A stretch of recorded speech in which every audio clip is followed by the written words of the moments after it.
Hey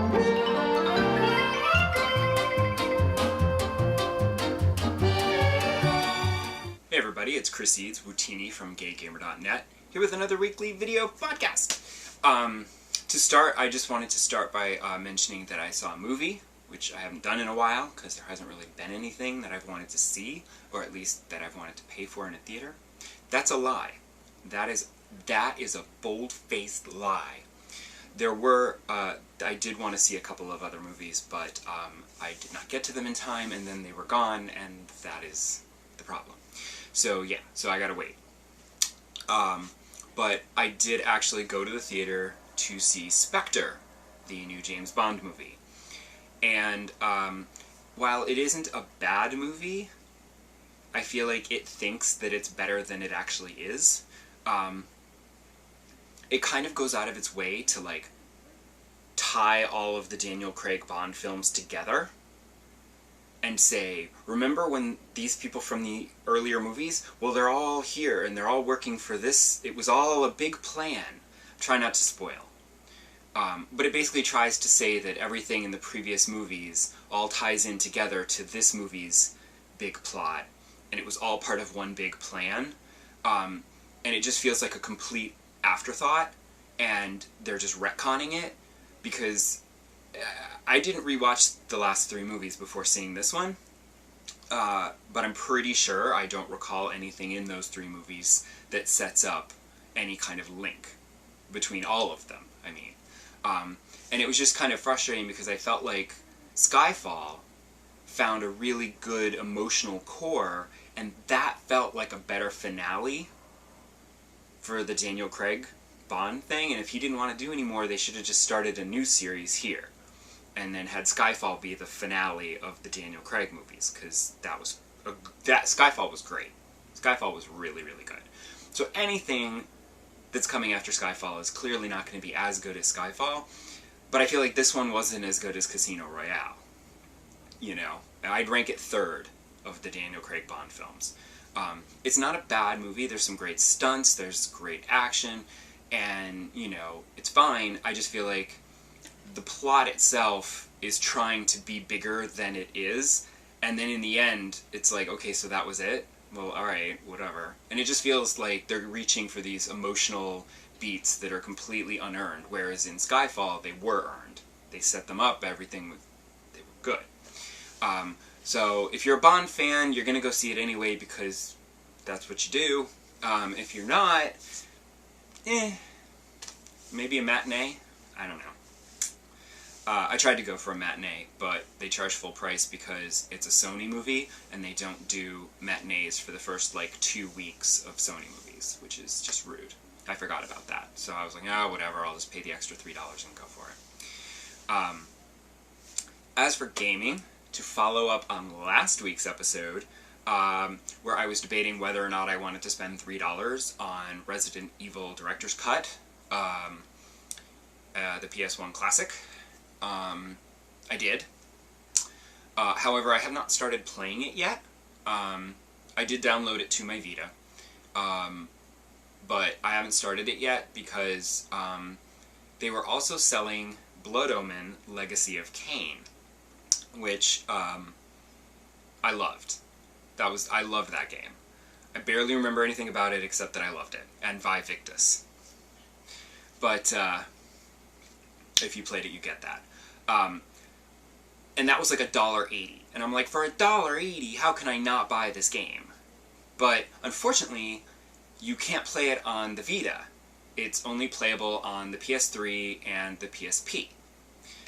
Whereas the Resident Evil is playable on your PS3, your PSP, and your Vita. So I guess there's some kind of licensing issue, I don't know, but I can't play it on my Vita.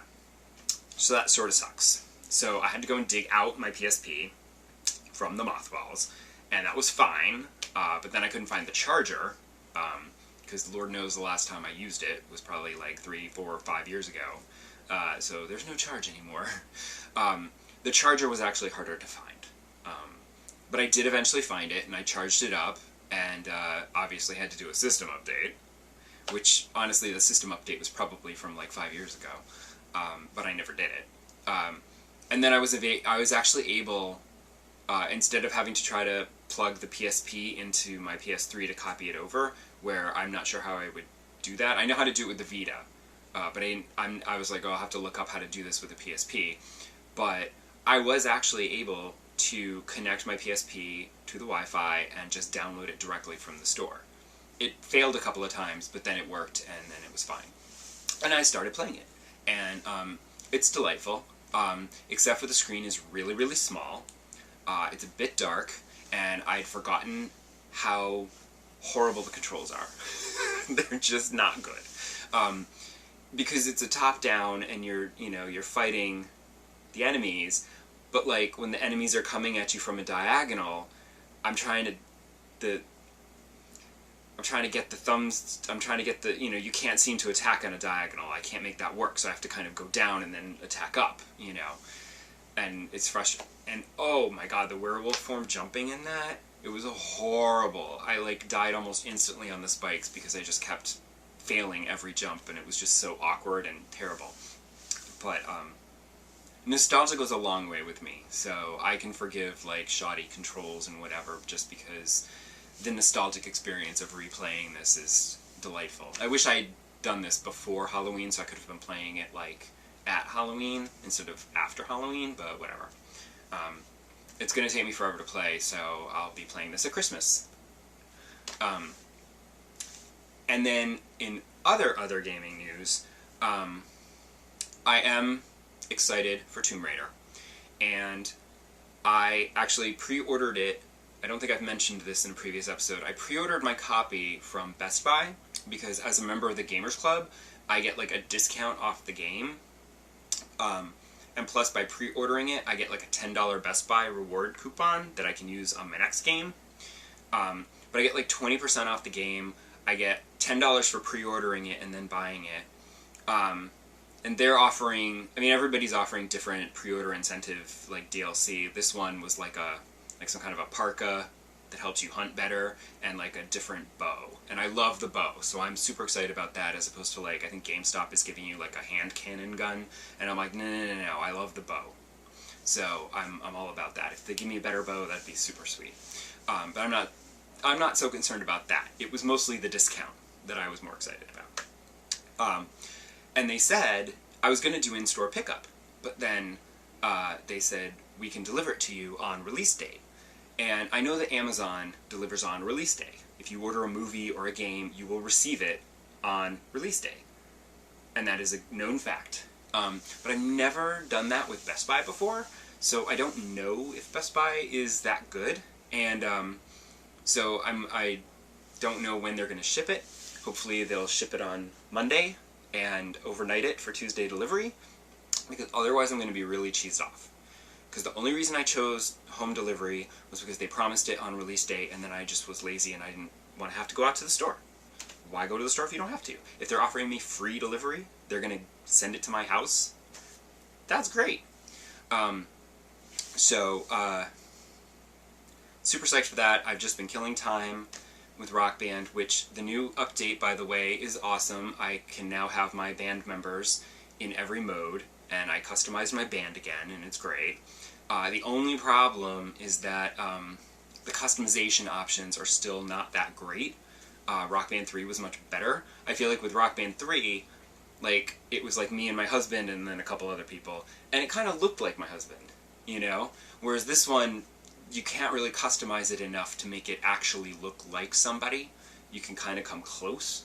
And that's a little annoying. I kind of wish that they had a little more customization as far as like the facial features and the hair. Clothes or whatever, like, there's not as much clothes, I feel, but there's still enough variety you can kind of find something to wear.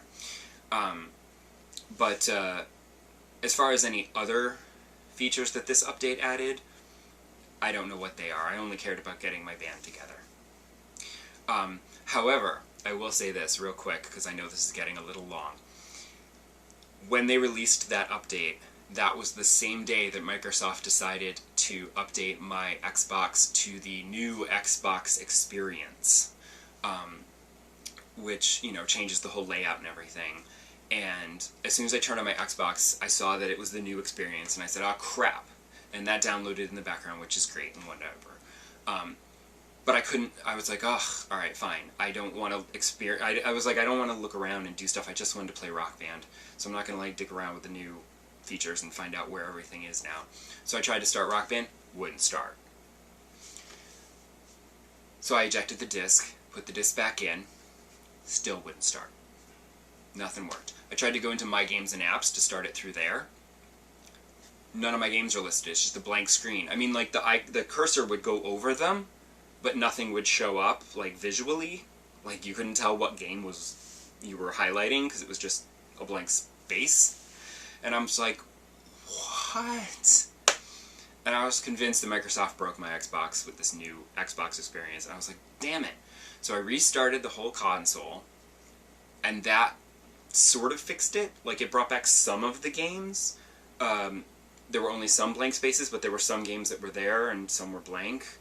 But I was actually finally able to get Rock Band to start. Unfortunately, then the update was, like, massive, and that took forever to download. So that was irritating. But later I was able to play Rock Band, and everything was fine. And then, I think by the next day, like, all my games were listed, and everything seemed to be back to normal. And then it was just a matter of, like, learning where everything is in the new layout. I don't know why it took a whole day for it to write itself. But that was kind of annoying. Luckily, I didn't want to play anything else that day, because that would have been super frustrating, because I wouldn't have been able to find it. So, there you go. System updates are always a bad thing. It always screws everything up and takes a while to fix itself.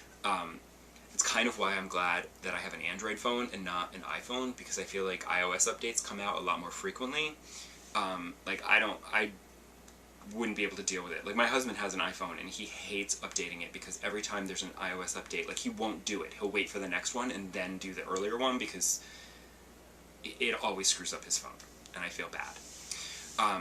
So there you go. So come back next week, and I will be talking about Tomb Raider, the whole time, I'm sure. I won't do anything else. And, I'll see you then. Bye!